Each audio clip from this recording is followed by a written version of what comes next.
kapag matanda na tayo, magpapakasal na tayo. Pwede ba yun? Aalis nga kayo eh. Paano tayo ikakasal? Babalik pa rin naman kami. Sabi ni Itay kapag malapit na ako magkuleyo, uuwi raw kami rito. Magkikita pa tayo nun. Matagal pa yun. Hihintayin kita hanggang sa matapos tayo sa kolehiyo. Hihintayin natin ng isa't isa. Gusto ko kapag laki natin, tayo ang magiging mag-asawa. Pangako mo sa akin yan ha. Sige na nga. Kaso, kapag nangako na magpapakasal, dapat may singsing. Wala naman akong singsing oh. O ito, ayun na lang to. Hindi yan sing-sing. Wala kasi ako nun eh. Pero mahalaga naman sa akin yung kwintas na yan. Hayaan mo, kapag malaki na ako at naging doktor na ako, bibilang kita ng sing-sing. Basta, hintayin mo ko para tayong dalawang magiging mag-asawa. Umaabot ba ng ilang dekada ang sukatan ng pagmamahal? Sa pagkakataon ba na magkita ang dalawang tao na nagmahalan sa nakaraan, mabibigyan na ba sila ng bagong pagkakataon sa kasalukuyan? O baka may magiging mas mabigat pang hadlang? Ano kaya ang kahahantungan ng mapagmahal na matanda?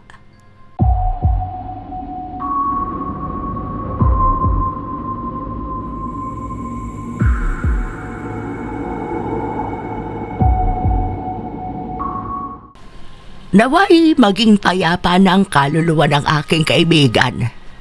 Ang tagal din siyang pinahirapan ng sakit niya. Ay, ganun talaga ang buhay. Unti-unting nawawala ang mga taong nakasanayan natin.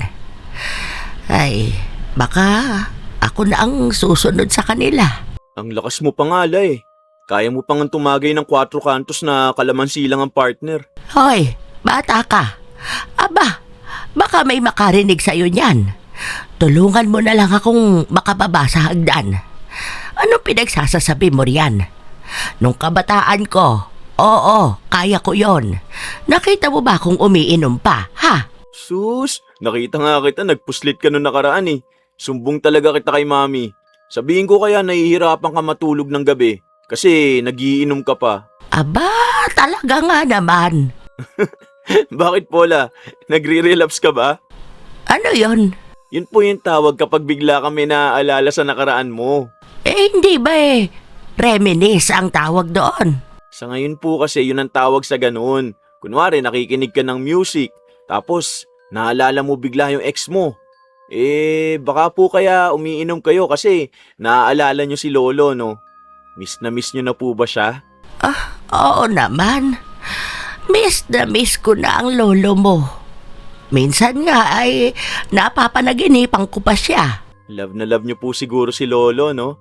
Kasi siya yung first boyfriend nyo eh. Tapos siya pa yung naging asawa nyo. Nung nabubuhay pa si Lolo, nakikita ko talaga na mahal nyo ang isa't isa. Hanggang sa huling hininga ni Lolo, nandyan ka po sa tabi niya. Alam nyo La, ganong klase ng love ang gusto ko. May girlfriend ka, di ba? Sa ngayon po, wala na. Hiwalay na kami ni Camille. Aba, akada taon ba nagpapalit ka ng nobya? Sa dami ng babae na napakilala mo na sa akin, hindi ko na tinatandaan ang mga pangalan nila. Dahil alam ko na ang mangyayari. Sa susunod na Pasko, iba na naman ang kasama mo. La, grabe ka naman La. Ang mga kabataan yata ngayon, iba na ang ibig sabihin sa kanila ng pagmamahal.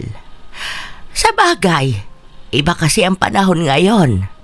Itong henerasyon na ito, parang ang dali lang din makakilala ng bago. Hanap ka lang sa Facebook, may ano ka na. Ano nga ba ulit tawag doon? Jowa po La. Ayon, jowa nga. Nung panahon kasi namin kailangan pang magpadala ng liham. Kapag lumipat pa ng lugar yung padadalhan mo, hindi na makakaabot sa kanya. Parang ang hirap magmahal noon, no? Kasi niisip ko pa lang, wala kayong ibang komunikasyon kundi yung puro sulat lang. Paano kapag nawala yun? Paano kapag nabasa bigla? Di ang mangyayari nun, hindi mo na alam yung sagot niya. Iisipin mo na iniwan ka na lang bigla sa ere. Oo, ganun talaga. Pero grabe din naman ang pagmamahal noon. Talagang yun yung klase ng pagmamahal na kahit yata mabuhay ka ng ilang libong taon, yung pagmamahal ng iisang tao pa rin ang hahanapin mo. Paano kayo nun ni Lolo? Di ba po naging sundalo siya? Alam nyo la, hindi ko pa rin talaga alam ang love story nyo ni Lolo eh. Anong hindi? Naikwento ko na sa inyo yon ilang beses na. Ikaw lang talaga ang hindi nakikinig. Ang alam ko lang kasi parang yung tatay ni Lolo at tatay nyo magkaibigan. Tapos magkababata rin kayo nun. Yun lang. Tapos nagpakasal na kayo, nagkaroon ng anak. Hanggang sa ito na. Ay, alam mo naman na pala eh. Ayun na yun. Tara na, ayan na yung sasakyan. Simula noong namatay ang asawa ni Celia, siya na lang ang naiwan sa bahay mag-isa. Malakas pa naman siya. Kaya niyang asikasuhin ang sarili niya. Nakakapagluto pa naman siya. Hindi siya naglalaba dahil kada linggo ay may naglalaba ng mga damit niya. Pero dahil alam ng mga anak ni Celia kung gaano magiging kalungkot ang kanilang ina, pinapunta na lang si Jackson. Sakto lang din dahil sa bahay lang nagtatrabaho ang binata, bibit-bitin niya lang ang laptop niya, ay pwede na siya kahit saan. Pagka-uwi nila, dumiretso agad ng kwarto si Celia. Kinuha niya ang isang kahon kung saan mababakas na sobrang luma na nun. Gaya ng laman ng mga liham sa loob at ibang mga gamit na halos hindi na rin makilala. Kagaya ng ilang beses na ginagawa ng matanda, binabasa niya paulit-ulit ang mga liham na yon, na kahit kabisado na niya, parang naghihintay pa siyang may mababago sa mga salita. Sa mga sandali rin na yon, hindi niya napigilan ang sarili na maluha. Maya-maya pa, kumatok ang kanyang apo, kaya dali-dali niyang itinago ang mga hawak niya. La, inom ka na po ng gamot mo. Oh, bakit ka po umiiyak? Ha? Hindi naman ako umiiyak ah. Namumula po yung ilong nyo. Namimiss nyo po si Lolo, no? Gusto nyo bang lumabas muna tayo saglit? Sabi ko naman kasi sa inyo na mamaya na lang tayo umuwi. Kapag nandito ka sa bahay, alam ko na lagi kang malungkot. Hindi, ayos lang ako. May naalala lang ako. Si Lolo po? Alam ko naman po yun. Kasi sa tagal nyong lagi magkasama, maninibago ka po talaga na mag-isa ka na lang. Na wala na po siya rito. Kahit pa sabihin nating 1 taon na po yun. Gusto niyo po ba usap muna tayo? Ay, matutulog na ako. Pagod din ako eh. Kanina ko pa gustong magpahinga. Pasara na lang ako ng pinto paglabas mo ha. Salamat dito, apo ko. Ay, may nakita pala ako la. Pwede ka po rito. O ano na naman yan? May nakita ako sa Facebook. Bali, parang program yata to o parang samahan ng mga matatanda. Bali, may mga activities kayo, ganun. May mga magiging bago kayong kaibigan. May makakasama kayo, may makakausap. Pwede po kayo sa ganun. Para kahit papano, malibang kayo. Baka naman malaki ang gastos niyan. Ayaw ko niyan. Nakakahiya sa mga anak ko. Sila na nga ang sagot sa gastusin dito sa bahay. Sila pa ba ang gagastos para lang malibang ako? Hayaan mo na. Ganito talaga kapag matanda na. Masasanay rin naman ako na mag-isa. Hindi po, libre. Parang may sponsor ata to ng taga-ibang bansa. Libre lang siya eh. Wala raw ilalabas na kahit na magkano. Pwede rito kapag umabot ka na ng 60 years old pataas. O, di ba? Kapag nagkaroon po kayo ng bagong kaibigan at kakilala na ganyan na ang edad sa inyo, mawiwili kayo. Makakalimutan nyo na pong maging malungkot. Comfort and company po ang offer doon. Bukas po pupunta tayo doon. Eh gaano naman yung katagal? Parang 5 hours po yata sa isang araw, pero 3 times a week lang po. Para ka lang nakikipag-hangout nun sa friends mo po. Basta bukas, sakto, meron yun. Nung una, hindi pa desidido ang matanda na magpunta. Akala niya kalokohan lang ang ganon. Nung iniwan nga siya ni Romeo, pakiramdam niya para siyang bata na unang beses iniwan ng magulang para makapasok sa paaralan. Ganon daw kasi yun. Iiwan sila ng mga bantay nila. May mga nurse naman na nakaantabay para kung sakaling magkaroon ng problema. May contact din naman sila sa pamilya ng matanda. Hindi inaasahan ni Celia na marami ring naroon. Ang iba, kilala na niya. Nakikipag-usap siya kahit pa sa mga bagong tao. Nakikinig siya ng mga kwento nila. Ang iba ron, may mag-asawa pa. Ang iba naman, gaya niya na wala ng asawa. Sa pagkakataon na yun, doon niya ulit naramdaman na maging masaya.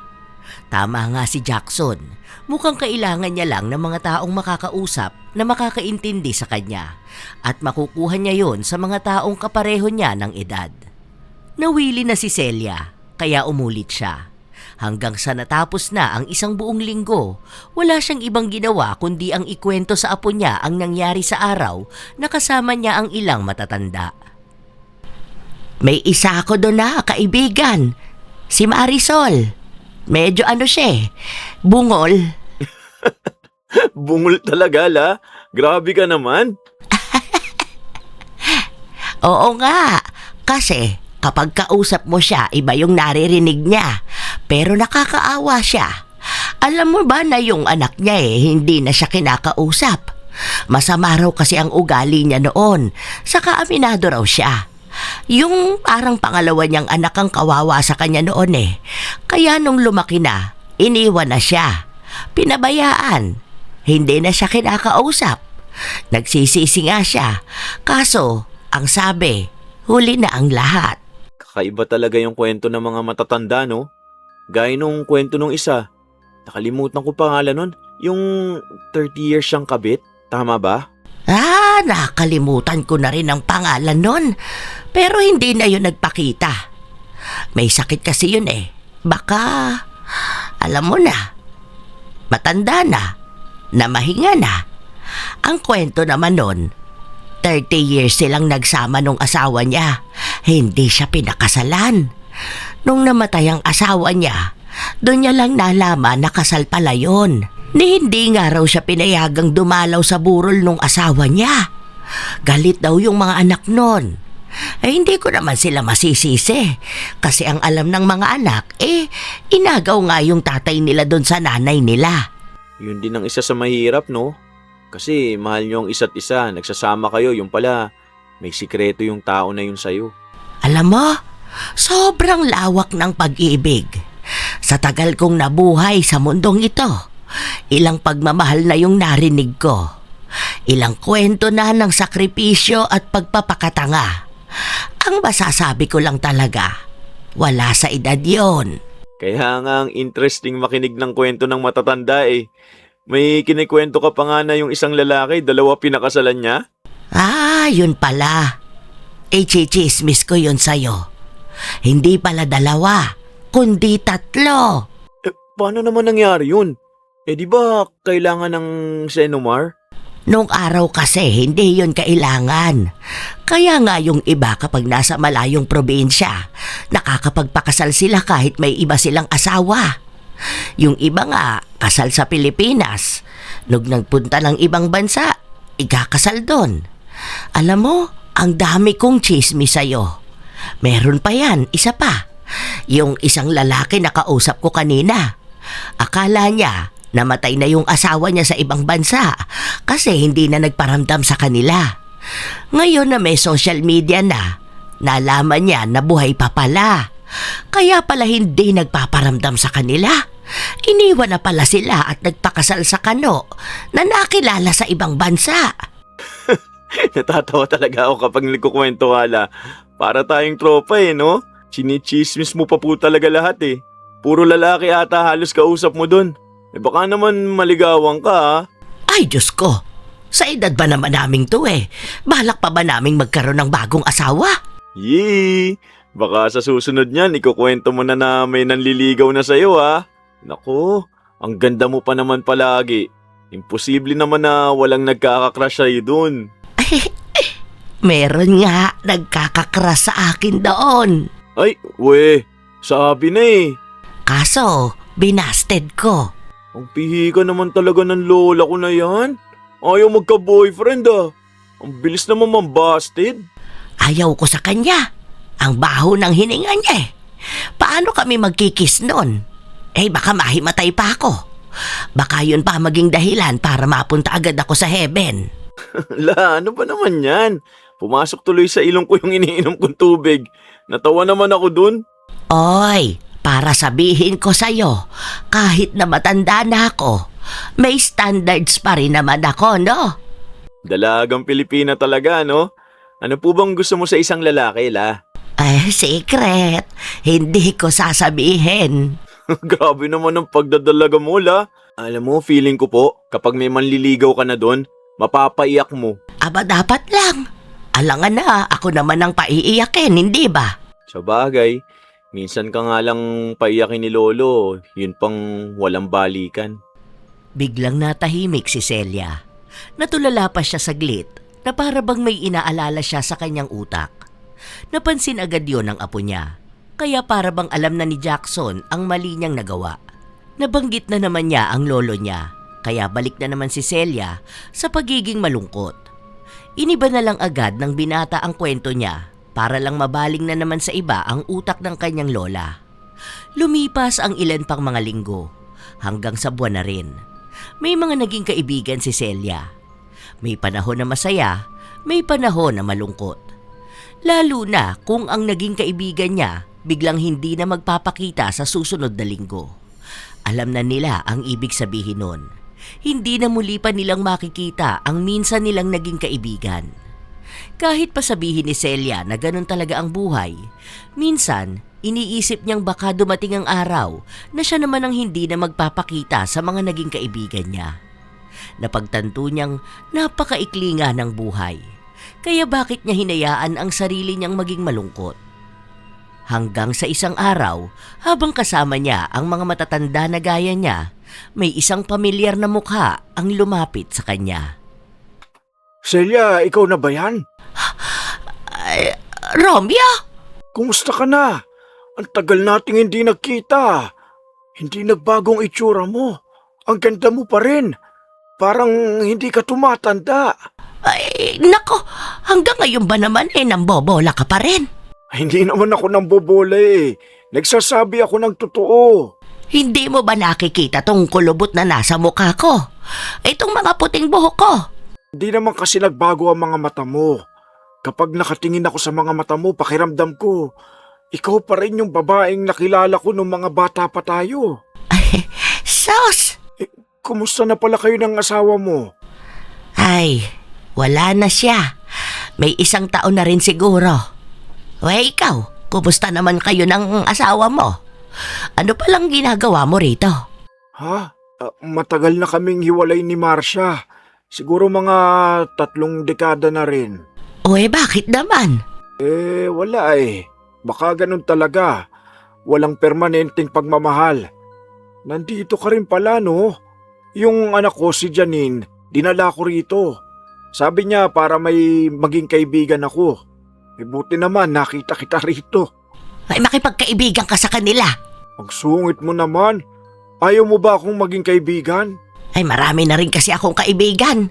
Hindi naman pwede na tayong dalawa lang yung mag-uusap.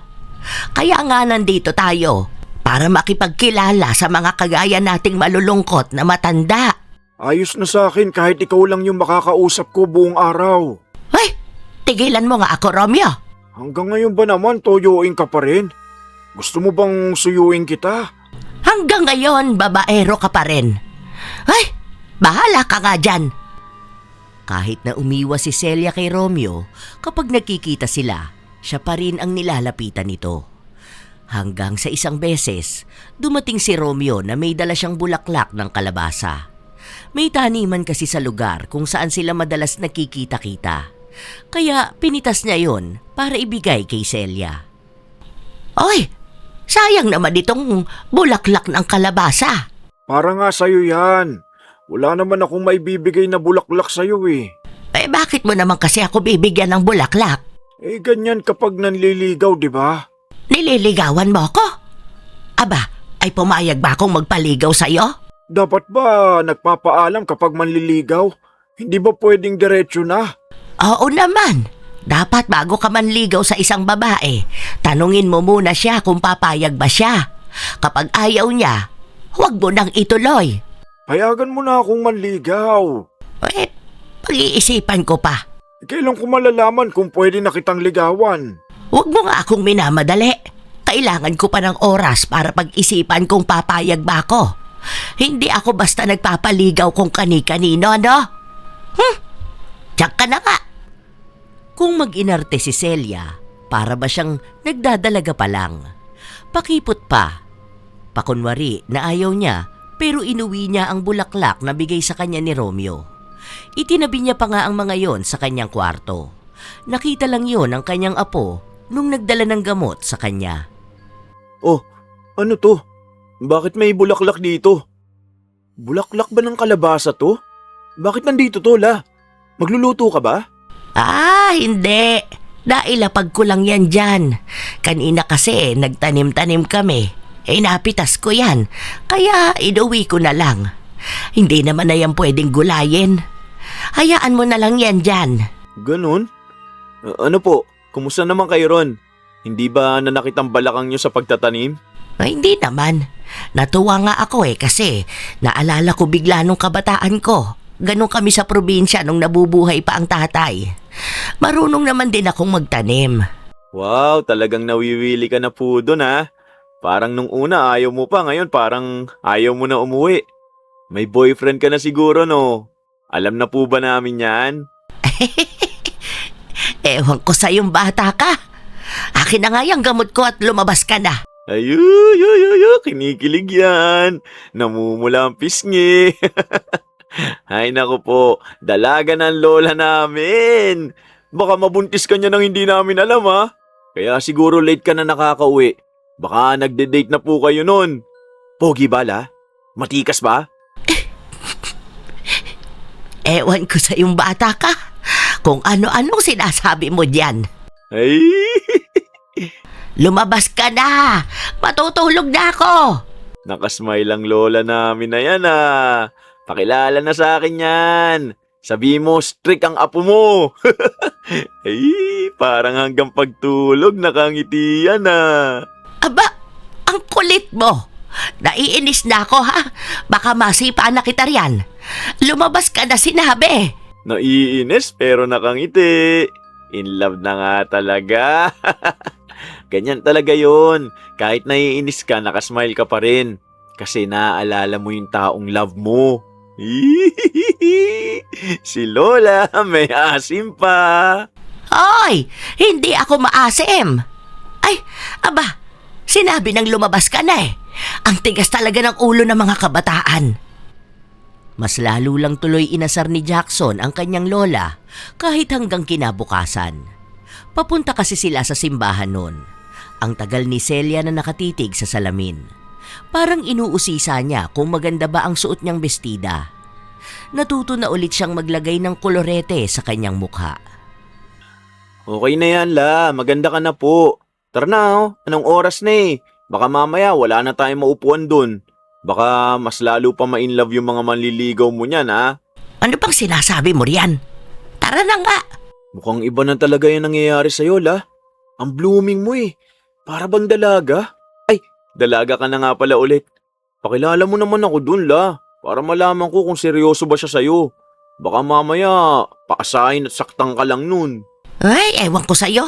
Sa tanda ko ba namang ito gugustuhin ko pa ba namang magkaroon pa ng kasintahan? Ikaw ang maghanap ng aasawahin mo para hindi ako ang kinukulit mo. Matanda ka na, wala ka pang anak. Kapag ako nagkaroon talaga ng asawa, Abay, mas mabuti yon para naman tumino ka na. Tara na nga, ayan na yung sasakyan. Parahin mo na. Noong araw na yon, hindi akalain ni Celia na magtatagpo na naman ang landas nila ni Romeo. Dahil nasa kabilang upuan si Romeo, kasama ang isang babae na mukhang anak nito, hindi sila nakapag-usap na dalawa. Malabo ang mata ni Celia, pero tila ba ramdam niyang tinitingnan siya nito mula sa malayo. Noong natapos na ang misa, lumabas na ang maglola. Pero bumalik pa sa loob si Jackson dahil may naiwan siyang gamit. Umupo na lang muna sa isang bato na upuan si Celia. Miss Ganda,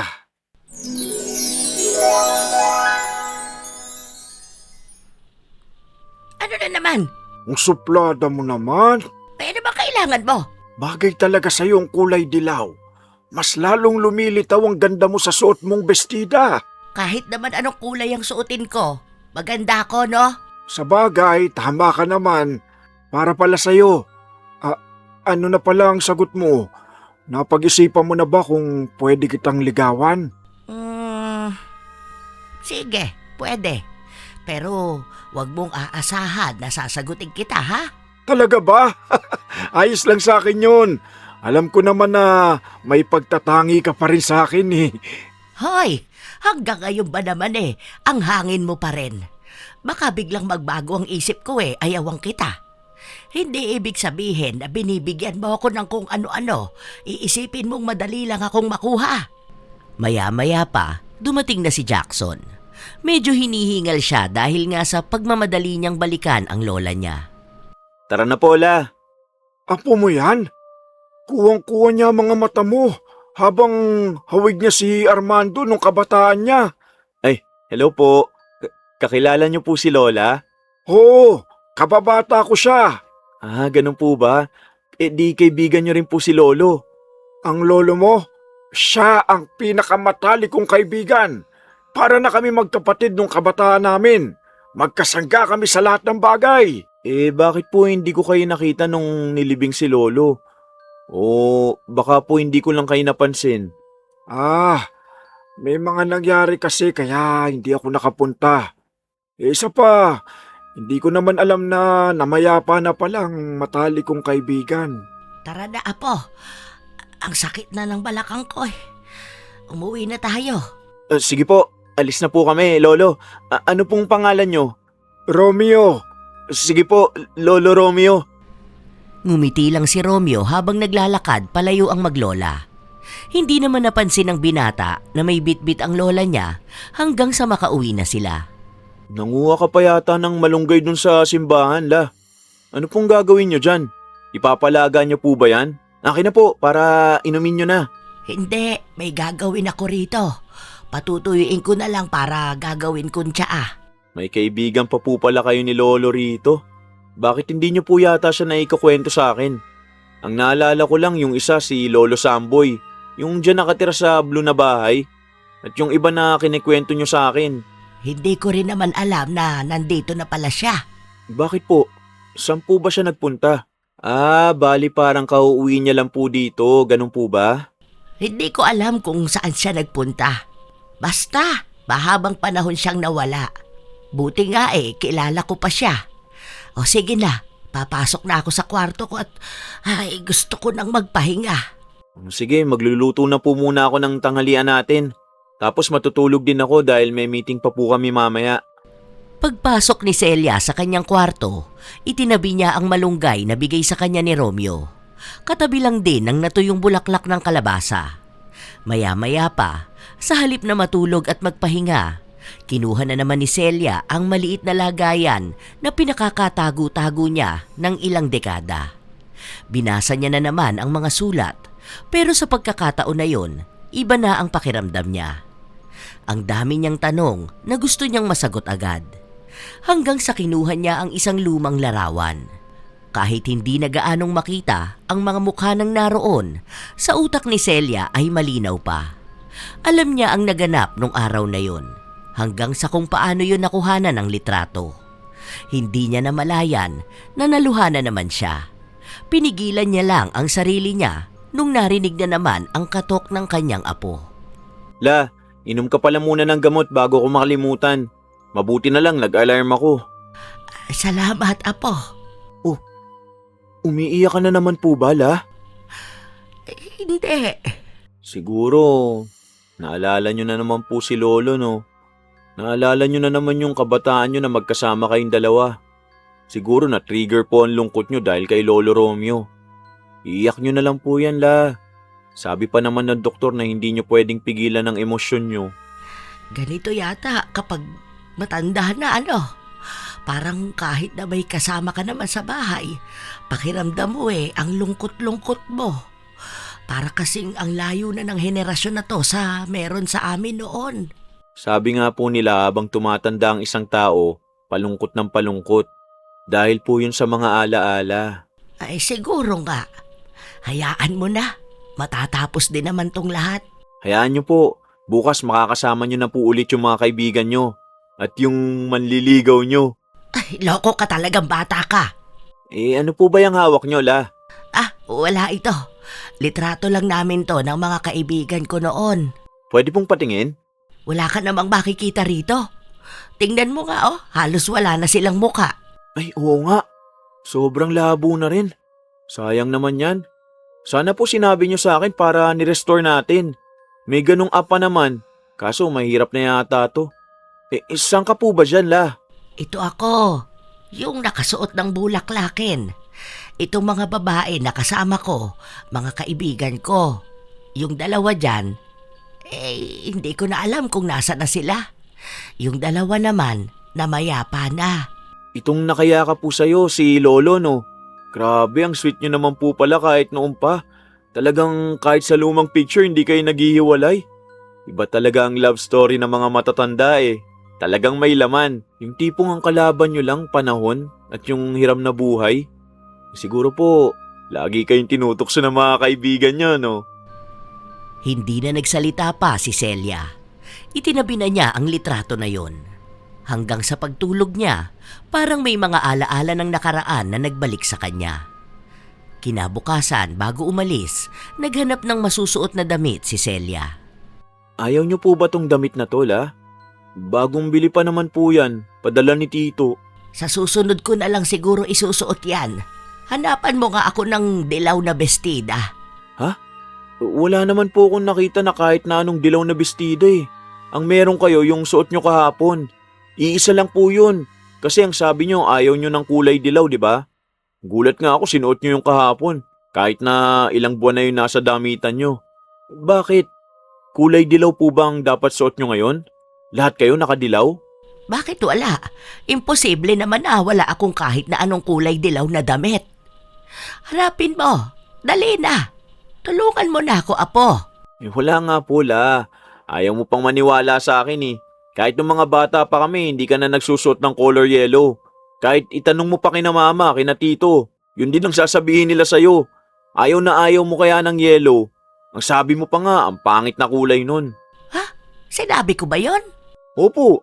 Kaya nga kapag nagbibigay kami ng regalo sa'yo, kahit na anong kulay na lang wag lang talaga yellow. Noon nga po, naiinis ka pa kapag yellow binibigay sa'yo. Ito na lang po, isuot nyo na, La. Anong oras na po, Mag-timing na rin po ako sa work ko para maihatid ko na po kayo. Hindi alam ni Celia kung bakit nga ba wala siyang kahit na anong kulay dilaw na gamit. Samantalang nung kabataan niya, dilaw ang paborito niyang kulay. Nung nagkita-kita na ulit sila ng mga kasama niyang matatanda, may palaro para sa kanila. Kung saan 2 tao ang dapat na magkakampi. Maraming nag-aalok na maging kakampi ni Celia, pero hindi niya tinatanggap. Hanggang sa yayain na siya ni Romeo. Kahit kailan talaga, ang bagal-bagal mo. Ang dami nang nagyaya sa akin. Aba, pasensya ka naman. Alam mo naman ang matanda, mabagal na maglakad. May kapareha ka na ba? Wala pa. Hinihintay mo ba ako? Tse! Naaawa lang ako sa'yo kasi walang gustong makapareha ka. Huwag kang kukupad-kupad dyan, ha? Gusto ko, manalo tayo rito. Ang bango mo naman. Ano ka ba? Pasensya ka na. Medyo kinakabahan kasi ako kapag kaharap kita eh. Ganito pala kapag malapit ka sa pangarap mo. Alam mo, matanda na tayo para sa ganito. Sumasakit na nga ang tuhod natin at balakang eh. Ikaw nga, hirap ka nang maglakad. Kahit ihe, hindi na tayo mapapakilig. Ano naman? May edad ba dapat ang kilig at pagmamahal? Ewan ko sa'yo. Ano? Sasagutin mo na ba ako? Kasi simula mo nga lang manligaw sa akin eh. Hindi mo pa nga ako inaaya mag-date. Ayayin nga kita mamaya eh. Pagkatapos natin dito. Ayoko. Kasi pagkatapos natin dito, hapon na yon. Malapit na yon maggabi. Inaantok na ako kapag 6:00 na. Ayoko magpuyat dahil baka mahirapan na naman akong makatulog. Bukas kaya? Bukas? Saan naman tayo? Doon na lang tayo sa park. Maglalakad-lakad tayo. Mag-picnic na lang tayo. Sige, ako na magdadala ng babaunin natin. Anong oras mo gusto? Umaga na lang para hindi mainit. Siguro, mga alas 7 ng umaga. O sige, maganda yon. Kasi pagkatapos magpakita ng magandang araw, makikita ko naman ang kagandahan mo. Che, nanliligaw ka palang ganyan ka na. Nagtawanan lang silang dalawa. Ang tila ba pamilyar na pakiramdam ang nagdala sa kanila para sa komportableng usapan. May mga tawanan, minsan naman ay nagiging masungit si Celia, pero nadadaan naman siya sa lambing ni Romeo.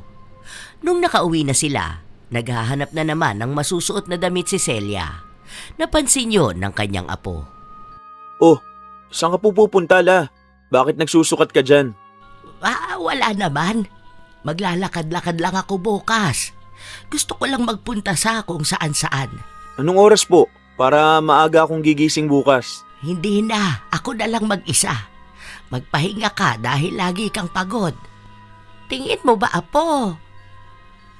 Bagay sa akin ito? Hindi ata ano. Labas kasi ang balikat ko eh. Ito kaya. Parang hindi ko siya gusto. Anong bestida kaya ang pwede rito? Ito. Hindi ko pa to nasusuot. Ang ganda nito.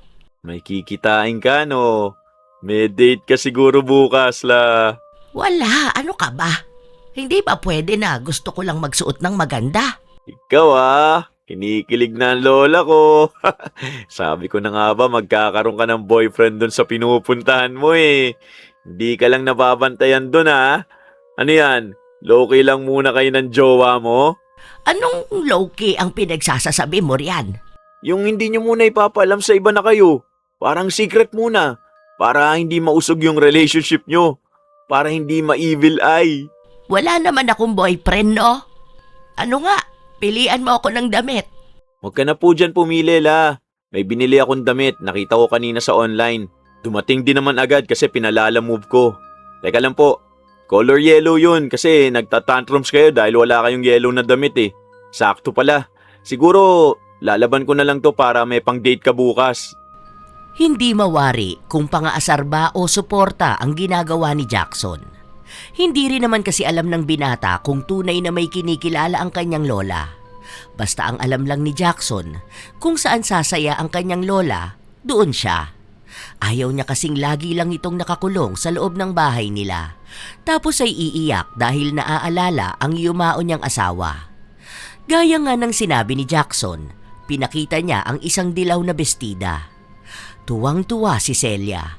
Para siyang isang dalagita na binilhan ng bagong damit. At yun nga ang ginamit niya kinabukasan. Tulog pa si Jackson dahil katatapos lang din ang trabaho niya. Nag-ayos na agad si Celia para makaalis na siya.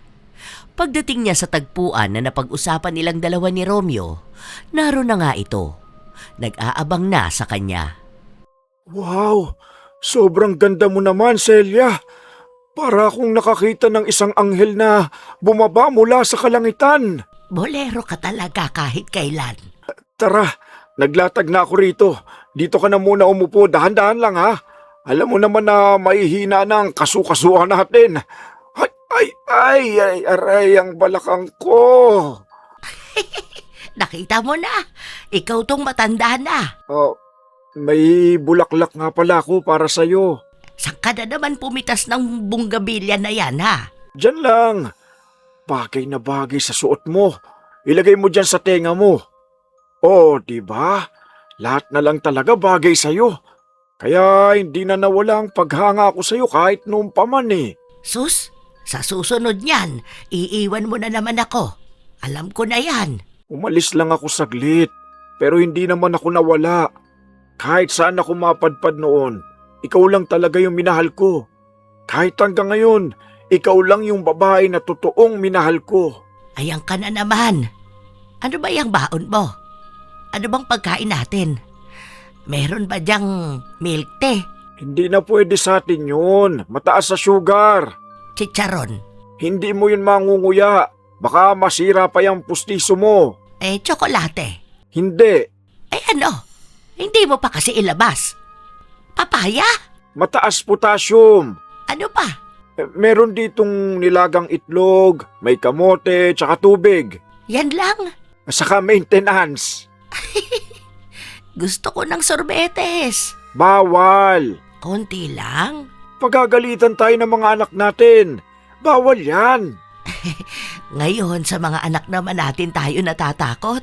Parang kailan lang sa mga magulang natin. Wala namang nagbebenta ng sorbetes. Ito na lang kainin natin. Isipin na lang natin na parehas doon ang hilig kainin ng mga Gen Z. Kapag may dumating na sorbetes bibilan mo ko.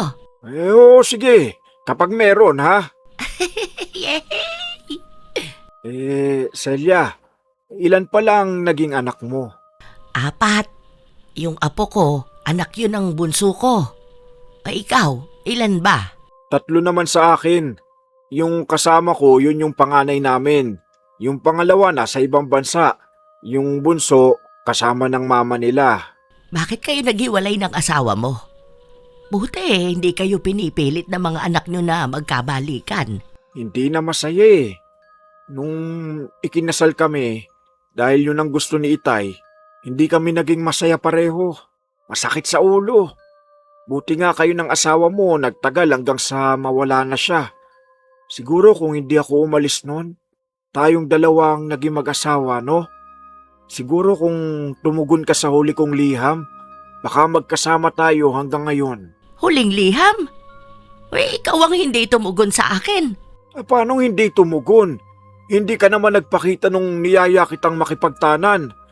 Naghintay ako sa tagpuan natin ng buong araw. Nagbabaka sakali ako na magpakita ka sa akin. Pero wala. Simula nun, hindi ka na rin tumugon sa halos 10 liham na pinadala ko sa'yo. Yung uli, hindi ko na naipadala. Dahil nalaman kong ikinasal ka na. Ang huli kong natanggap nung sinabi mong pauwi ka na sa probinsya natin. Meron pa akong pinadala. Sumagot ako dun sa sinabi mong gusto mong makipagtanan dahil ayaw mo magpakasal kay Armando. Wala akong natanggap na sagot doon. Ang nabalitaan ko na lang, ikinasal ka na. Ang nagbalita sa akin noon, yung tiyahin mo na kapatid ng nanay mo. Ang sinabi niya pa sa akin sa'yo raw mismo galing yung mga salita na ayaw mo na akong makita. Nahayaan na lang kita dahil nakilala mo na yung babaeng mahal na mahal mo. Ang dami nun, kahit matanda na ako at minsan ay makakalimutin na, hindi ko makakalimutan yung sinabi niyang yon. Hanggang ngayon, nananakit pa rin ang dibdib ko kapag naaalala ko. Tiyahin ko? Wala akong sinabi na ganyan. Kahit kanino hindi ko sasabihin yung mga salita na yan. 3 taon pa ako naghintay sa'yo, kahit na alam kong kasal ka na. Ibig sabihin, hindi nakaabot sa'yo ang mga liham ko? Buong buhay ko, ang akala ko tinalikuran mo ko. Ikaw yung naunang umalis. Kaya wala na akong ibang pagpipilian kundi sundin yung gusto ni Itay na magpakasal kay Armando. Bakit hindi mo sinabi sa akin? Paano ko sasabihin sa'yo? Ngayon lang naman ulit tayo nagkita. Pasensya ka na. Kasalanan ko tong lahat. Wala na tayong dapat sisihin. 5 dekada na yung nakalipas. Kahit naman pagsisihan natin ngayon, hindi pa rin naman maibabalik ang nakaraan. Tama ka. Ang mahalaga ngayon, yung may natitira pang oras para magkasama tayong dalawa. Naulit pa ng ilang beses ang paglabas ng dalawa. Naging mas malapit sila sa isa't isa. Ayaw mang aminin ni Celia, ramdam niya sa sarili niyang hindi talaga nawala ang pagmamahal niya para kay Romeo. Hanggang sa dumating ang isang araw, habang magkakasama silang matatanda at nagkakasiyahan, dumating ang anak ni Romeo para sunduin siya. Pa, tara na po. Andun si Mama sa bahay, pati si Bunso. Ha? Bakit? Ano pong bakit? Hindi niyo po ba namimiss si Mama? Kasi nung nalaman niyang magkikita ulit kayo, ang laki ng ngiti niya. Tara na po, tama na rin yung pagpunta niyo rito. Ano bang masaya sa lugar na to? Puro lang naman kayo matatanda rito. Kapag may activities, pinapagod niyo lang ang mga sarili niyo. Romeo, siya ba yung panganay mo? Ang gandang bata, ano? Sino ka naman? Anak, ano ka ba naman? Kaibigan ko yan. Bakit ganyan ka makipag-usap? Nakikisabat kasi pa Tara na po. Pwede bang mamaya na lang ako uuwi? Patapos naman na to eh. Hindi po, uuwi na po tayo. Pagod na pagod ka na oh. Sabi ko naman kasi, wag na kayo sa mga ganitong lugar. Ang cheap, ang weird. Para saan pa yung mga magsasama-sama ang mga matatanda para libangin ang sarili nila? Wag na kayong makisali sa mga malulungkot na yan. Alam ko naman pong matanda ka na, pero hindi ka po malungkot. Kasama mo ako, kami ng mga anak nyo, pati si Mama. Tara na po. Kahit na ayaw sumama ni Romeo, mapili talaga ang anak niya. Doon pa lang sa mga narinig ni Celia, tila ba nakaramdam siya ng sakit sa kanyang dibdib.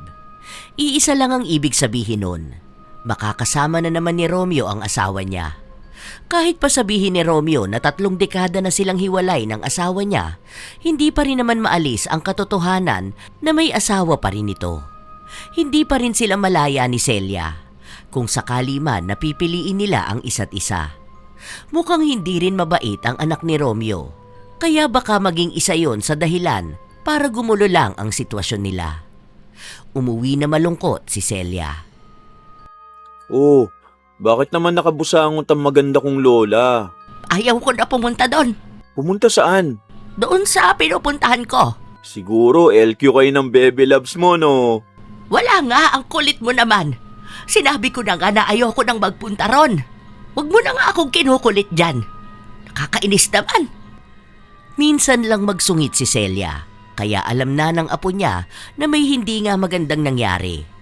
Kaya pinalipas na lang muna ni Jackson ang nararamdaman ng kanyang lola. Tunay nga ang sinabi nito na ayaw na niyang magpunta roon. Ayaw nang lumabas ni Celia. Kung hindi lang kinakailangan para sa pagpapatingin niya sa doktor o kaya ang pagpunta niya sa ospital. Halos 1 buong linggo na tahimik lang si Celia. Hanggang sa isang araw. May tao yata sa labas, La. May tumatawag sa'yo eh. Ako na lang po magbubukas ng pinto. Hindi na, ako na. Maghugas ka na lang dyan ng pinggan. Ay, sino na naman ba tong buwisit na ito? Oh, Romeo! Romeo, anong ginagawa mo rito? Di ba ang manliligaw nagpupunta sa bahay ng nililigawan niya? Para sa'yo, pang pinakbit. Gulay para healthy. Baka makita ka ng asawa mo. Wala akong asawa. Sa tanda ko ba namang ito magiging kabit pa ba ako? Ilang taon na tayo, Romeo. Tama na. Ilang beses na ako nasaktan sa'yo. Hanggang sa edad kong to nasasaktan pa rin ako. Matagal na kaming hindi kasal. Hayaan na lang natin ang isa't isa. Tama na. Umalis ka na. Ayoko nang makita ulit ang pagmumukha mo. Doon ka sa asawa mo. Doon ka sa pamilya mo. Sana kasi hindi mo na lang ulit ako nilapitan. Ang hindi alam ni Celia, naririnig ng kanyang apo ang naging usapan na yon. Matapos paalisin si Romeo, umupo ng sofa si Celia. Napakapit siya sa kanyang dibdib dahil bahagyayong nanikip. Mabuti na lang naroon ang kanyang apo para bigyan siya ng gamot at hilutin ang palad niya habang pinapakalma siya. Si Lolo Romeo po pala ang manliligaw nyo. Huwag mo na nga siyang babanggitin. Siya rin po yung Romeo na nagpapadala sa'yo ng mga sulat noon, no? Yung tinatago nyo. Pinakialaman mo na naman ang gamit ko. Sorry na po, La. Curious lang po ako sa lagi mong binabasa. Akala ko pa naman mga sulat sa iyo ni Lolo. Mga love letters niya, ganun. Ibang sulat pala yun. Parang wala ring nakakaalam ng tungkol kay Lolo Romeo, ah. Kasi kahit sina Mama walang alam. Wala talagang makakaalam sa kanya. Kilala ko lang naman siya sa alaala ko. Mas mahal mo siya kaysa kay Lolo? Hindi ko na po siguro kailangan tanungin yun. Dahil sa pananahimik nyo pa lang, nandyan na yung sagot. Isa pa, kung itinago nyo yung mga letters na yun, siguro naman kahit si Lolo, alam niya kung sinong mas mahal mo. Bakit nagstay ka po? Wala naman akong pagpipilian. Bago kami ikasal ni Armando, alam na niyang hindi ko siya matututunang mahalin dahil ibang lalaki naman yung dapat na pakakasalan ko. Mabait ang lolo mo, hindi siya nagloko. Hindi rin siya namimilit na baguhin ko yung nakasanayan ko na. Hinayaan niya akong magmahal ng isang tao na kahit dekada na ang nakalipas, hindi ko pa rin makalimutan. Siguro, iba-iba ang paraan ng pagmamahal ng isang tao. May handang manatili kahit hindi ka mahal. May tao namang nagmamahal kahit hindi mo na nakikita. Ay, mahirap ipaliwanag. Bakit ngayon na nagkita na kayo ng first and greatest love mo? Bakit pinagtatabuyan nyo pa? Nandito na kayo sa panahon na pwede na oh. Baka nasa isipan lang namin na pwede pa, kahit hindi na talaga. Hayaan na lang natin. Minsan may mga pagmamahal na hahayaan kang maramdaman yon, pero hindi na pwede sa taong una mong naranasan yon. Kakaiba ka pala mag-yearn la. Kahit si Enchong Di mag-enroll sa university mo eh. Ano pinagsasasabi mo? Uso kasi yun sa TikTok la. Ay, kaka-cellphone mo yan. Ihatid mo na nga ako sa kwarto ko at magpapahinga na ako. Ang akala ni Celia, titigil na si Romeo na ligawan siya. Pero kinabukasan, hapon na nun, habang nasa sala si Celia, may narinig siyang kumakanta sa tapat ng bintana nila. Noong una ay binaliwala niya. Akala niya kung sino lang sa mga kapitbahay nila. Hanggang sa sinilip ni Jackson ang ingay na yun. La, yung manliligaw mo hinaharana ka. Ha? Yee! Sa ganitong klase ng love story lang pala ako kikiligin eh. Natalo ang mga sikat na love team ah. Team Amlodipin lang malakas. Mahina ng tuhod pero malakas naman ang pagmamahal. Che, tumahimik ka nga dyan, bata ka. Paalisin mo na nga yung si Romeo. Dalagang Pilipina talaga atake oh. Ang haba ng hair niya, hinaharana sa ganitong panahon. Hindi na kasi pwedeng magligawan sa chat eh. Kasi nahihirapan kayong mag-type ng matagal. Ano ba? Ang kulit mo naman, Jackson. Hindi na ako natutuwa sa'yo. Hindi natutuwa pero kilig na kilig yarn. Papasukin ko na manliligaw mo para makapag-usap kayong dalawa. Uy, may dala pa siyang saging oh. Mataas sa potassium. Nakakatulong sa blood pressure. Hindi ka high blood din. Maganda sa puso. Huwag mo nang papasukin. Ano ka ba? Huwag ka suplada dyan la. Ikaw na nga lang po nililigawan eh. Kinikilig ako. Lintik na yan. Sana all. Hindi nga napigilan ng binata na papasukin si Romeo. Siya na rin ang nag-asikaso ng makakain ng dalawa. Kahit nasa loob ng kusina si Jackson, hindi pa rin maikakaila na naririnig niya ang usapan ng dalawang matanda. Hindi mawari kung natatawa ba siya o may halong kilig. Ngayon lang din kasi siya nakasalamuha ng dalawang matanda na nagdadalaga at nagbibinata pa lang. Ano pa bang kailangan mo? Binasted na kita, hindi ba? Alam ko naman na nagpapalambing ka lang. Kahit na basidin mo ko ng ilang beses, liligawan pa rin kita hanggang sa makamit ko ang matamis mong oo. Hindi ka ba kinikilabutan, Romeo? Matanda na tayo. Nasa edad pa ba ang pagmamahalan? Tao tayo ah. Lahat tayo may puso. Kaya lahat tayo may karapatang magmahal kahit ilang taon pa tayo. Kahit uugod-ugod na ako, liligawan pa rin kita. Bakit hindi yung asawa mo ang ligawan mo? Ito yung mga papel na katunayan na napawalang bisa na ang kasal namin matagal na. Single nga ako. O ano paki ko? Ang sungit mo naman. Nagseselos ka ba? Ang kapal naman ng mukha mo para magselos ako. Doon ka na nga kay Marcia. Magsama kayong dalawa. Nagseselos ka nga. Tignan mo, namumula na yung ilong mo. Huwag ka na magselos sa kanya. Ikaw naman ang tinatangi ko eh. Mula noon hanggang sa kahuli-huli ang hininga na mailalabas ko sa buong buhay ko. Che! Gusto mo bang maglakad-lakad tayo sa tabing ilog? Naalala ko pa nung kabataan natin. Doon tayo lagi nagkikita. Kasama mo pa noon si Ising at Nena. Tumatakas pa tayo noon. Tapos ay kumukuha tayo ng tanim na saging ni Mang Isko. Kaya pag uwi natin na basa tayo, alam na agad nating malalatay na naman tayo ng mga tatay natin. Naalala ko pa noon, kumukuha tayo ng mangga. Hindi natin alam na may aso. Ang tagal nating nakalambitin dun sa puno. Si Ising yata yung nakagat sa puwet. Galit na galit yung tatay niya. Kinagat na nga ng aso, pinalo pa sa puwet. Ay, natatawa na lang ako kapag naaalala ko yung mga kalokohan natin na yun. Ano pa yung sayawan sa baryo? Si Ising ang mabenta sa mga ganong klase ng sayawan eh. Sa kanya may pinakamaraming lalaki na nagsasayaw. Ang ganda naman kasi talaga ng babae na yon. Ikaw rin naman, sobrang ganda mo nun. Kaya lang naman walang ibang nagsasayaw sa'yo kasi palagi akong nakabantay sa'yo. Hindi rin naman ako papayag na isasayaw ka ng iba. Magwawala talaga ako dun. Kaya laging galit sa'yo ang tatay mo.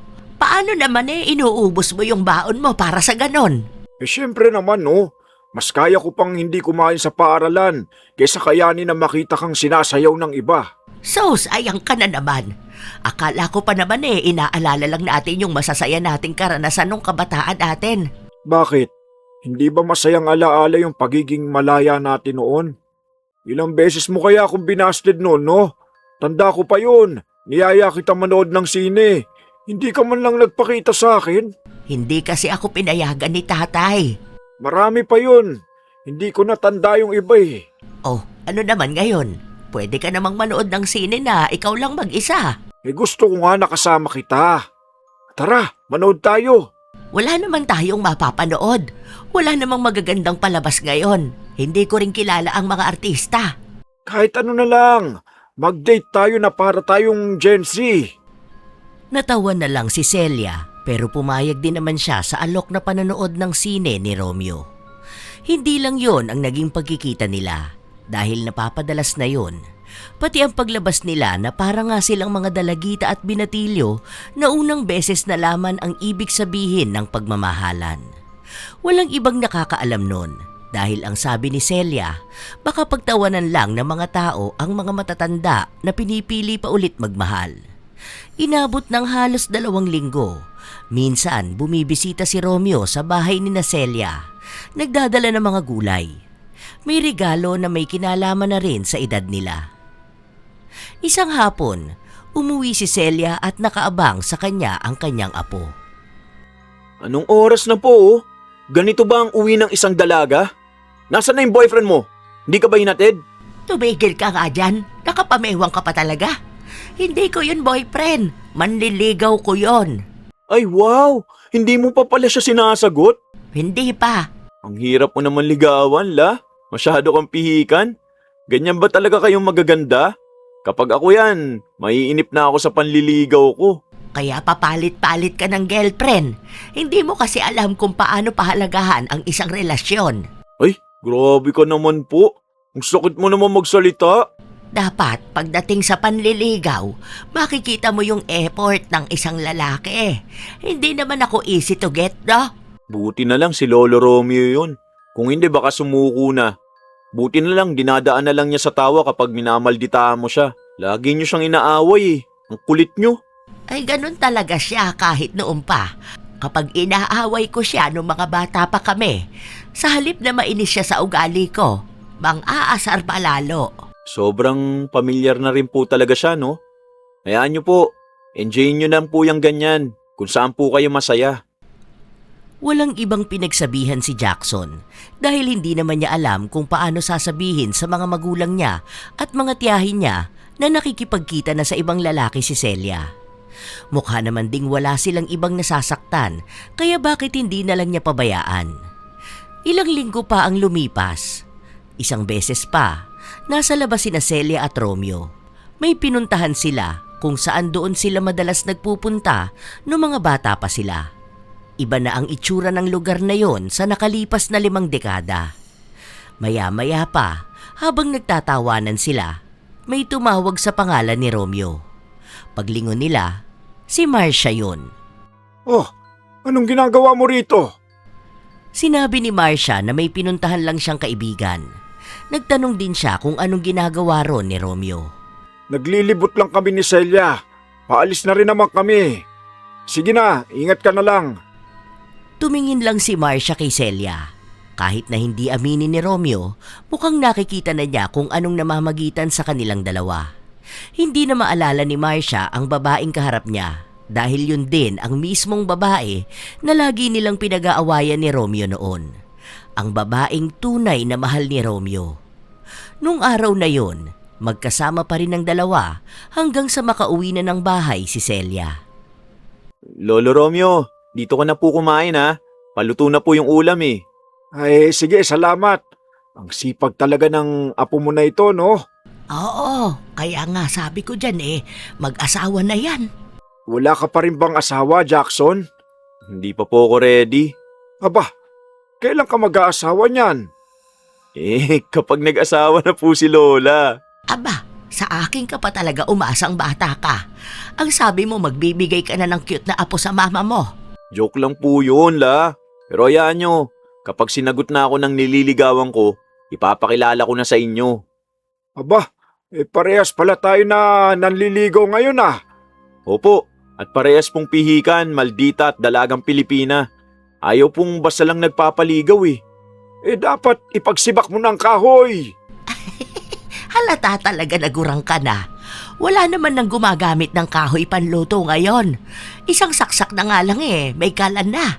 Gusto mo bang samahan kitang haranain siya? Paano po, malayo siya. Kinakantahan ko naman po siya sa messenger eh. Aba, pwede na yun ngayon no? Kakantahan mo lang, maririnig ka na niya.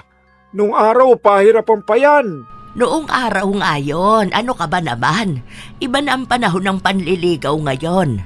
Kung kailan naman napadali ang pag-uusap ng mga tao, napapadali rin yung pagmamahalan nila. Kaya pala ikaw lang ang tinatangi ko.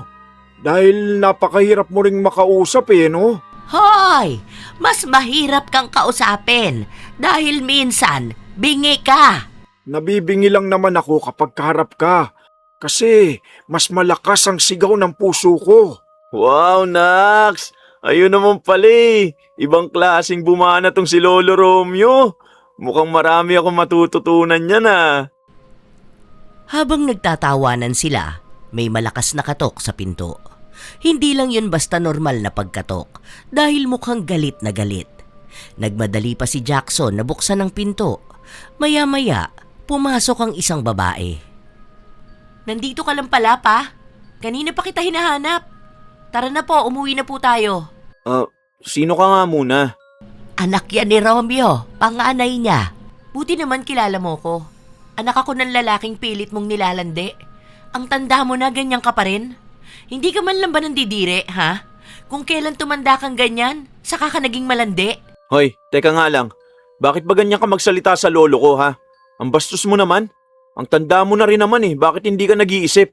Hoy Karen, huwag ka nga makialam dyan. Kung kinukonsinti mo yung matanda na yan, wala akong pakialam. Kung hinahayaan yung maging malandi yan, huwag sa papa ko, ha?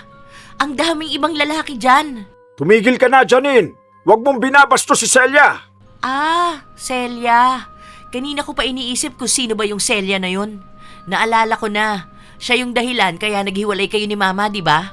Siya ang dahilan kung bakit lumaki kaming nakikita namin na hindi masaya ang mga magulang namin. Dahil yun sa iisang babae. Diyan sa malandi na yan. Pasensya ka na ha, pero wala akong alam sa naging relasyon ng mga magulang mo. Matagal na kaming hindi nagkita ni Romeo. Ni wala kaming naging balita sa buhay ng isa't isa. Sus, kunwari ka pa dyan. Ngayon na kung kailan pwede na sana magkabalikan ng mga magulang namin, saka ka naman magiging pabida. Hindi na kami magkakabalikan ng nanay mo. Matagal na kaming hiwalay. Kahit kasal namin napawalang bisa na. Alam na yan ng mama mo. Kung hindi kami naging masaya noon, mas lalong hindi kami magiging masaya ngayon. Pabayaan mo na lang kami, anak. Hindi ko papabayaan tong ganito, no? Kahit naman sinong anak magagalit Kahit pa first love o greatest love mo pa yung matanda na yan, hindi ako papayag na hindi kayo magkakabalikan ni Mama. Ngayon pa kayo maghaharutan ng ganito kung kailan tumanda na kayo? Kakaunti na nga lang ang nalalabi niyong oras sa mundo. Ikaw ding babae ka. Akala mo naman kung sino kang hindi madaling makalimutan? Siguro kung di ka dikit ng dikit sa papa namin, may chance pa sila ni Mama. Ewan ko ba sa mga ganyang edad? Matanda na sana, di pa rin nade-develop ng maayos ang utak. Sinabi ko na nga na huwag kang ganyan magsalita kay Celia. Pinagtatanggol mo pa talaga siya? Samantalang si Mama ni hindi mo naman ganyan ipaglaban noon. Bulag na bulag ka dyan sa babae na yan. Kami yung pamilya mo. Hindi ako papayag. Dapat dyan sa matanda na yan, mamatay na para naman hindi na siya nakakagulo ng pamilya ng iba. Kahit pa sabihin na matagal kayong hindi nagkita, dapat nung nalaman niyang may asawa ka pa, dumistansya na siya. Wala na akong asawa. Hindi na kami kasal ng mama mo. Matagal nyo na ring alam na hindi na kami nagsasama. Walang kasalanan si Celia. Ako ang lumalapit sa kanya. Wala kang alam sa nakaraan namin. Kahit na, hindi ka na ulit makikipagkita sa babae na yan. Sisiguraduhin kong hindi matutuloy ang lintik na walang kwentang love story na yan.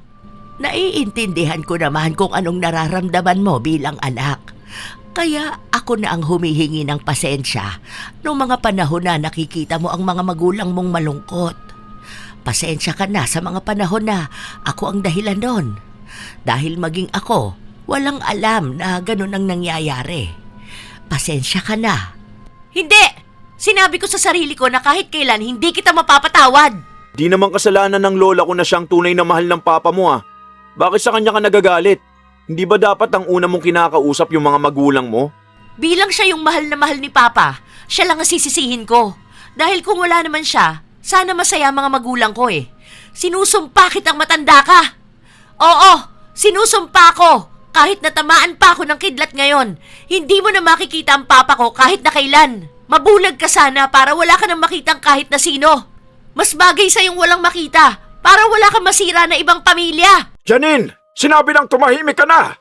Ipinaliwanag ko na sa'yo noon pa na hindi kami naging masaya ng mama mo dahil hindi namin mahal ang isa't isa. Hindi ko mahal ang mama mo. Nakisama lang ako sa kanya dahil yun ang napagkasunduan ng mga magulang namin. Bakit kailangan na kay Celia mo ibuhos ang galit mo? Kung galit ka sa nangyari sa amin ng mama mo, sa akin ka magalit. Huwag ibang tao ang isumpa mo, kundi ako. Dahil ako naman ang hindi nagmahal sa mama mo. Galit ako sa'yo, pero mas galit ako sa babae na yan. Kaya siya lang ang isinusumpa ko, para naman siya lang ang magdusa. Hindi siya pwedeng maging masaya. Nagpatuloy ang pagtatalo nila. Pero kahit na walang ibang kakampi si Janine, hindi niya pinakita na natatakot siya. Pinanindigan niya ang sinabi niya at ang panunumpa niya kay Celia. Noong una, ayaw pa ng kanyang ama at gustong ipaglaban ang pagmamahalan nila ni Celia. Wala na itong nagawa nung muntikan na siyang atakihin sa puso. Nanghina agad si Romeo, kaya madali lang siyang nakuha ng anak niya. Simula nung araw na yon, hindi na nagparamdam si Romeo. Hindi naman alam ni Celia kung saan niya pupuntahan si Romeo dahil ang alam niyang bahay nito may iba na palang nakatira. Balik na naman sa pag-iyak si Celia sa pagiging malulungkutin niya. Inom na kayo ng gamot la. Akin na po yung kamay nyo, hihilutin ko. Masakit pa rin po ba ang dibdib nyo? Hayaan mo na ako, Apo. May trabaho ka pa, hindi ba? Yun na lang muna ang asikasuhin mo. Kaya na to ni Lola. Alam ko po na nalulungkot kayo. Gusto nyo po ba na lumabas muna tayo kahit saglit? May nakita akong pwede natin puntahan para makapagpahangin kayo. May nakita nga po akong falls eh. Tara po, punta tayo doon. Wala naman kaming pasok ngayon at bukas eh, kasi holiday. Tara, igagala na lang po kita para naman malibang ka. Hindi na. Kaya ko naman ang sarili ko.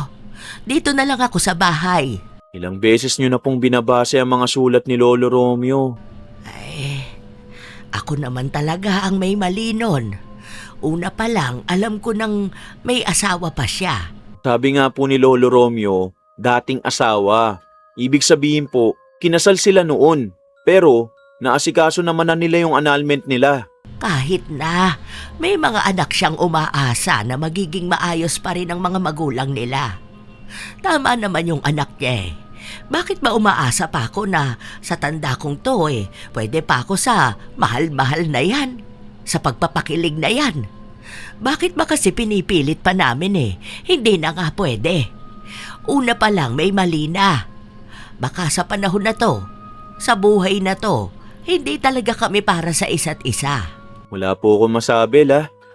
Kahit hindi pa naman din ako dumarating sa punto na nakilala ko na yung taong mamahalin ko talaga ng lubusan hanggang sa kahuli-hulihan ng buhay ko, alam ko po yung pakiramdam na ganyan.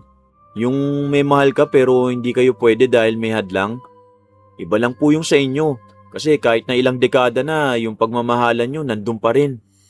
Hindi ko po masabi tuloy kung tama o mali. Kasi di ba ang sabi nila, minsan walang maling pag-ibig. Hindi ko rin alam. Hayaan na lang siguro natin. Baka kailangang tanggapin ko na lang na ito na yon. Hanggang dito na lang talaga kami.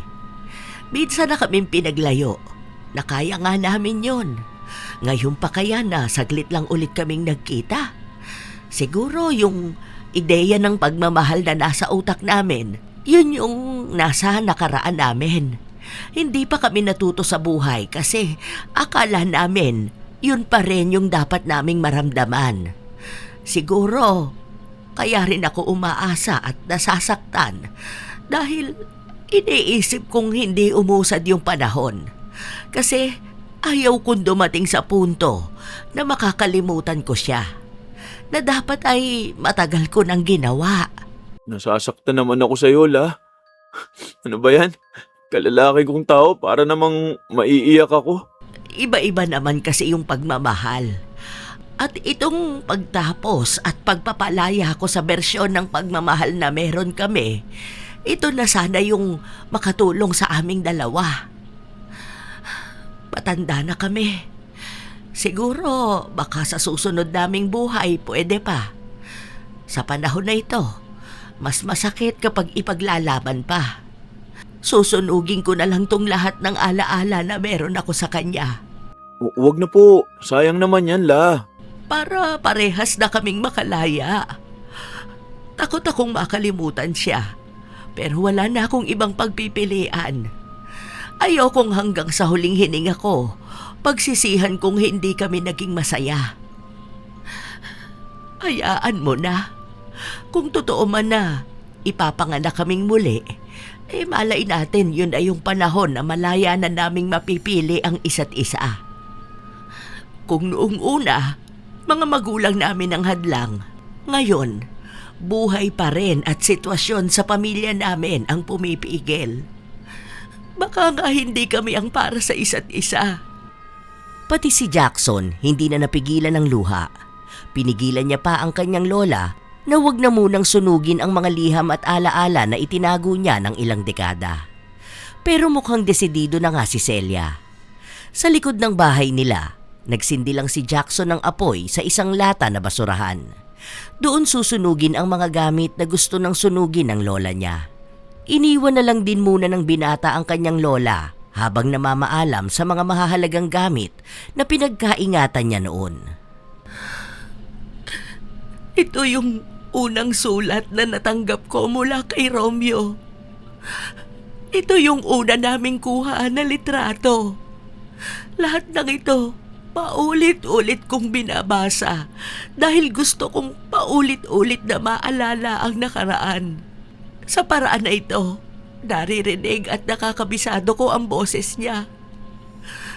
Sa litrato naming kupas na, nakikita ko at natatandaan ko ang itsura niya. Pero ngayon, siguro oras na para makalimutan ko lahat yon. Mga kinatatakutan kong mangyari. Yun dapat ang kaharapin ko. Tama na. Palalayain ko na siya. Palalayain ko na rin yung sarili ko sa pagmamahal na hindi na tama. Napakabigat pala sa kalooban ng ganito. Nakikita kong nagiging abo ang gamit na akala ko'y ikamamatay ko kapag nawala. Ilang bagyo, ilang delubyo na ang napagdaanan ko. At itong mga gamit na ito ang una kong inililigtas. Hindi ko akalain na ako rin pala mismo ang sisira nito. Sana, pare-pareho na kaming maging masaya. Kahit na hindi namin magawang piliin ang isa't isa sa haba ng panahong nabuhay kami. Isang pamamaalam sa nakaraang pagmamahalan. Unti-unting nagiging abo ang lahat sa paningin ni Celia. Hindi na rin niya napigilan ang sarili niyang maiyak. Noong nasa loob na siya ng bahay, pinipilit siyang pasiyahin ng kanyang apo dahil nga naninikip na ang kanyang dibdib. Kailangan niyang kumalma dahil baka tuluyan na siyang hindi makahinga. Nag-aalala na si Jackson. Hindi niya lang pinapahalata dahil baka mataranta lalo ang kanyang lola at makasama pa sa kalagayan nito. Mabuti na lang kahit paano nawala ang sakit sa dibdib ni Celia. Nakatulog na rin siya. Kinabukasan, nagising na lang si Jackson matapos makarinig ng malakas na lagabog. Napatayo agad siya sa kinahihigaan niya dahil inisip niyang baka may nangyari na sa kanyang lola. La, ano pong nangyari sa inyo? Ayos lang po ba kayo? Pasensya ka na, Apo. May natumba yata. Ano yon? Po, itong display po malapit sa TV. Ano po bang nangyari? Ay, di ko kasi makita, Apo. Bigla na lang nanlabo ang mga mata ko. Napapikit ako. Napahawak na lang ako sa kung saan. Tapos ayan, narinig ko na lang na may nahulog na. Umupo muna kayo, La. Baka nahihilo kayo niyan eh. Teka nga, tignan ko muna yung BP nyo. Nagulat naman ako, akala ko kayo na yung bumagsak. Kinabahan ako dun ah. Noong tiningnan ni Jackson ang taas ng dugo ng kanyang lola, wala namang pagbabago. Hindi naman mataas, hindi rin naman mababa. Kaya nagluto na lang siya ng makakain nila at pinainom ito ng gamot. Pero kapansin-pansin na panay ang pagpikit ni Celia. Mamaya po pupunta tayo ng ospital para malaman natin kung ano nangyayari sa inyo. Ano po ba yan? Nanlalabo ang paningin nyo? Oo, kahapon may nakikita ako na parang mga itim-itim. Tapos nung nagising ako kaninang umaga, pag CR ko parang nakalutang yung paningin ko. Wala akong makita sa peripheral vision ko. Ngayon naman, nagdidilim paminsan-minsan. Masakit po ba ang ulo nyo? Baka sa salamin nyo yan. Hindi naman masakit ang ulo ko. Kapapalit lang natin ang salamin ko nung nakaraang buwan, hindi ba? Ipatingin na lang po natin kaysa ganyan. Para at least alam po natin ang dahilan. Baka mag-alala rin si na mama kapag ganyan eh. Pupunta pa naman sila rito next week kasama sina tito at tita. Lahat po sila. Talaga? Ay bakit daw?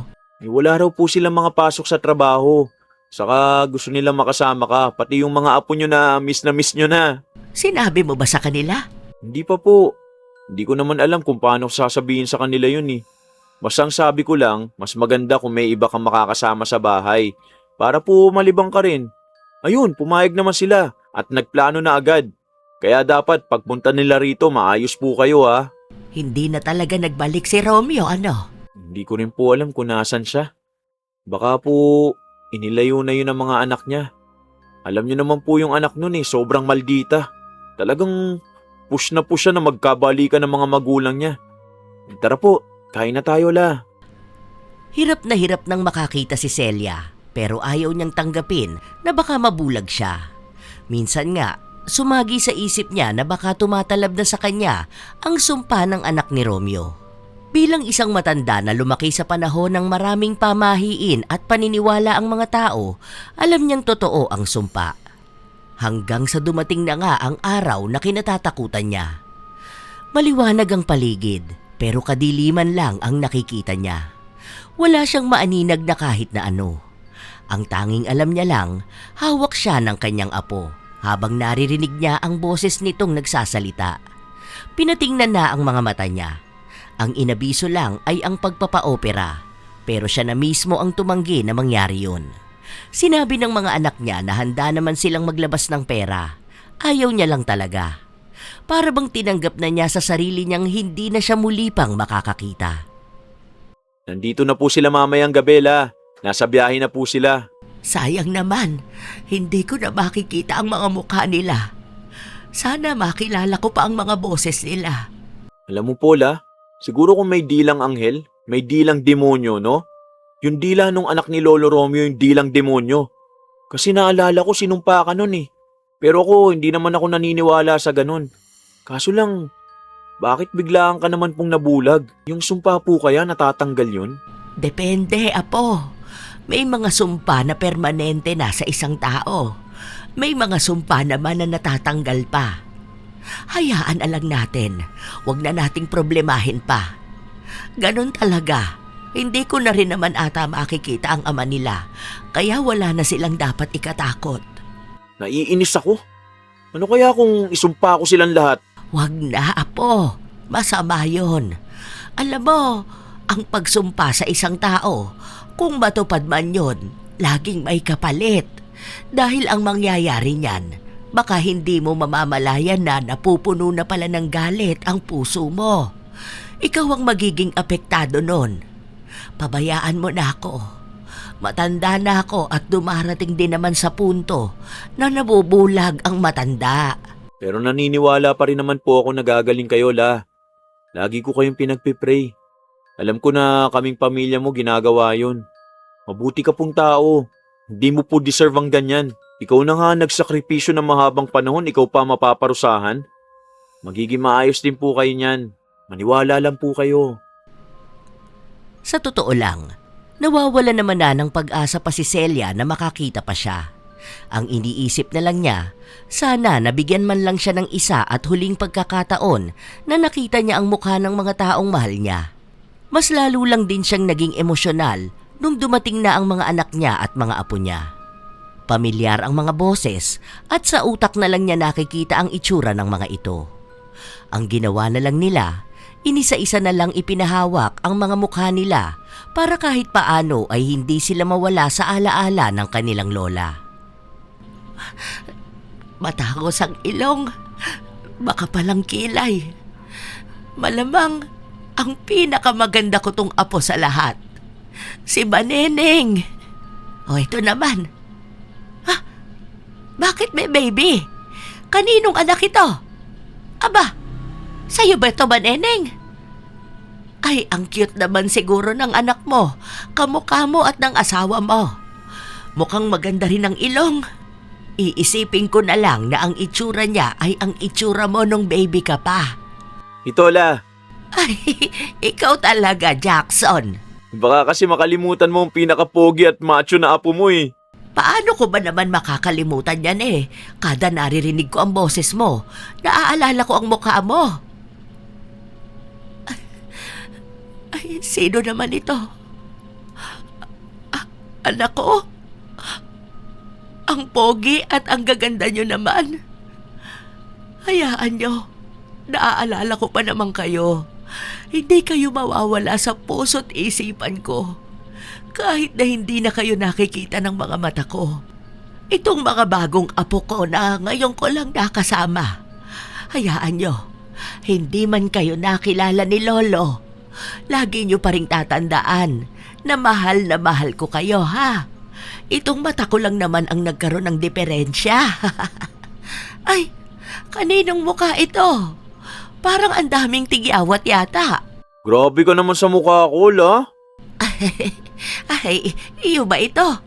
Maghilamos ka rin kasi. Hindi ka kasi naliligo. Ngayon, hindi na kita masisita kung naligo ka na ba o hindi. Dahil hindi na kita makita.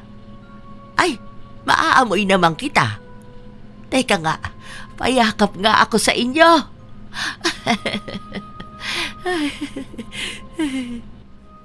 Naging emosyonal ang gabi na yon para sa lahat, lalo na kay Celia. Ang tagal pa naman niyang hinintay na makita at makasama ang mga mahal niya sa buhay. Ang mangyayari lang, hindi niya makikita ang mukha ng mga ito. Naging mahirap ang lahat para kay Celia. Hindi na siya makakilos nang walang ibang taong tumutulong sa kanya. Kailangan lagi siyang inaalalayan. Hindi gaya nung nakakakita pa siya. Kaya niyang kumilos o magpunta sa isang lugar na siya lang mag-isa. Nung naiwan na ulit sila ni Jackson sa bahay, muli na namang naging tahimik ang lahat. Nakaramdam na naman siya ng lungkot. Para bang may kulang sa buhay niya at alam na niya kung ano yun. Madalas siyang umiiyak, pero kahit mismong luha niya, hindi mahugasan ang mga mata niya. Inabot yun ng 1 taon. At sa mga nakalipas na sandali, hindi na siya nakakuha ng kahit na anong balita kay Romeo.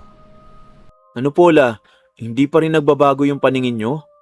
Ang lala naman ng sumpa na yun. Bakit hindi man lang matalo-talo?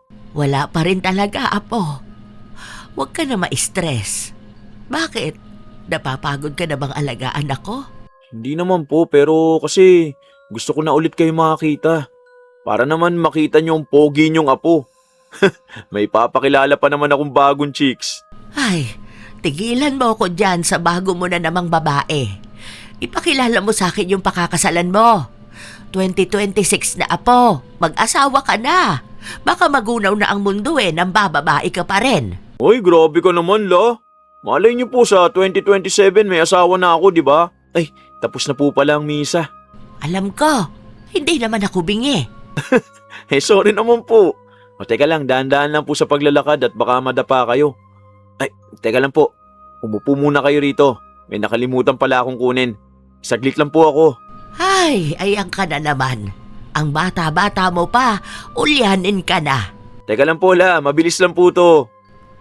Nakaupo lang si Celia. Wala siyang kaalam-alam sa nangyayari sa paligid. Ang alam niya lang, ang ingay na naririnig niya ay dahil sa mga taong nagsisiuwian na pagkatapos ng misa. Maya-maya pa, nakaramdam siya na parabang umaambon. Ay hala, nasaan na ba yung si Jackson? Wala pa naman akong payong dito. Lumalakas na ang ambon, oh. Yung bata naman talaga na yon. Ha? Nawala na agad ang ambon? Mabuti na lang lagi akong may dalang payong. Sino yan? Manliligaw mo. Romeo? Romeo, ikaw ba yan? Hawakan mo mukha ko para mas maalala mo pa ako lalo. Pasensya ka na ha. Pasensya ka na kung natagalan ulit ako bago kita makita. Pero hayaan mo, sa pagkakataon na to, babawi na ako sa'yo. Hinding-hindi na kita iiwan kahit na kailan. Hindi naman na kita nakikita. Magiging pabigat lang ako sa'yo. Magiging pasanin mo lang ako. Kahit kailan hindi ka magiging pasanin sa akin. Ako na ang mag-aalaga sa'yo. Huwag ka mag-alala. Dahil sa pagkakataon na to, totoo na ako sa sinasabi ko. Hindi na ako papayag na may magpapahiwalay pa ulit sa ating dalawa. Baliw ka talaga kahit kailan. Ano, papayagan mo na ba ulit akong manligaw sa'yo? Pag-iisipan ko muna. Hindi pa naman ako easy to get. Sabi nga ng Gen Z, sana all! Nagtawanan silang dalawa habang nakasilong sa iisang payong at bumubuhos ang malakas na ulan. Gaya ng pangako ni Romeo, siya ang nag-aasikaso at nag-aalaga kay Celia kahit na wala na itong paningin. Hindi na kasi bumalik ang paningin ni Celia at mukhang tanggap na niya yun. Ang pamilya ni Romeo, hindi tanggap ang relasyon ng kanilang ama kay Celia pero wala na silang magawa dahil mas pinili ni Romeo ang una at nag-iisang babae na minahal niya. Ang dating asawa ni Romeo, may bago na ring asawa kaya hindi na sila pinipilit ng mga anak nila na magkabalikan. Tanging si Janine lang ang galit na galit kay Celia, ngunit hindi na siya makalapit pa rito. Sa ngayon, maayos pa rin ang samahan ni na Romeo at Celia. Sinusulit na lang nila ang kakaunti nilang panahon para maiparamdam ang pagmamahalan ng ilang dekada nilang inasam na maramdamang muli. Minsan, may mga pag-ibig na hindi nawawala kahit na ilang dekada pa ang lumipas. Hindi man sila nagkatuluyan sa tamang panahon, may mga damdaming nananatiling tahimik sa puso at naghihintay lamang ng pagkakataong muling mabigyan ng buhay. Ngunit hindi lahat ng pag-ibig ay nangangailangan ng pagmamadali. May mga pagkakataong kailangan munang paglayuin ng panahon upang matutunan ang mga aral na hindi kayang ituro ng kabataan. Hindi nasusukat ang tunay na pagmamahal sa haba ng panahong magkasama kayo, kundi sa kakayahan nitong manatiling dalisay sa kabila ng pagbabago ng buhay. Maaaring kumupas ang kagandahan, humina ang katawan at magbago ang mundo. Ngunit ang pag-ibig na nakabatay sa paggalang, pag-unawa at pag-aalaga ay hindi madaling mawala. Huwag mong hayaan na pagsisihan ang pagmamahalan na hindi mo maipaglaban dahil hindi naman lahat ng tao ay nabibigyan ng pangalawang pagkakataon para mahalin ang isang taong minsan nilang napabayaan. Ang pag-ibig ay hindi lamang para sa mga bata o sa mga bagong nagsisimula. Hanggat may pusong marunong magmahal, may pagkakataon pang magsimula muli. Dahil ang tunay na pag-ibig ay hindi natatapos sa paglipas ng panahon. Lalo lamang nitong pinatutunayan na ang tamang tao minsan dumarating ng huli. Ngunit hindi kailanman huli para mahalin. May mga pusong unang nagtagpo sa maling panahon, pero muling pinagbuklod para sa wagas at tapat na pagmamahalan na panghabang buhay. Kayo ba mga apo? May mga pagmamahal din ba kayong naaalala na tila ba hindi ninyo makalimutan? Maaari kayong magbahagi ng inyong kwento at karanasan. Ibahagi nyo na rin ang inyong komento at opinyon ukol sa ating bagong kwento. Naway may hatid itong magandang aral para sa inyo. Ito ang inyong Lola Telang at maraming salamat sa lagi ninyong pagsubaybay mga mahal ko.